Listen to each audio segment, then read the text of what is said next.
Medal football লিগের শেষ ম্যাচটা ছিল অঘোষিত ফাইনাল। কমলাপুর স্টেডিয়ামে ৩-০ গোলে বাংলাদেশ সেনাবাহিনীকে হারিয়ে প্রথমবারের মতো চ্যাম্পিয়ন হয়েছে রাজশাহী স্টার্স। শিরোপা জিততে রাজশাহীর দরকার ছিল ১ পয়েন্ট, আর টিকে থাকতে সেনাবাহিনীকে জিততেই হতো।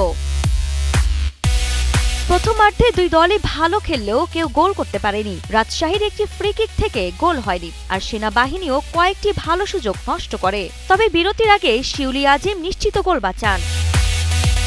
দ্বিতীয়ার্ধে রাজশাহী দারুণভাবে ঘুরে দাঁড়ায়।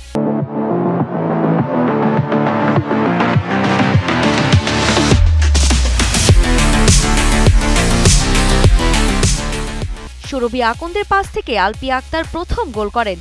পরে শাহেদ আক্তার ও ঋতুপর্ণা চাকমা আরও ২টি গোল করে ৩-০ ব্যবধানে জয় নিশ্চিত করেন। এদিকে ১.৫ বছর পর শুরু হওয়া এই লিগে শুরু থেকেই কিছু বিতর্ক ছিল। তবে বিতর্কের মাঝে ১১ দলের লড়াইয়ে চ্যাম্পিয়ন হয়েছে প্রথমবার অংশ নেয়া রাজশাহী।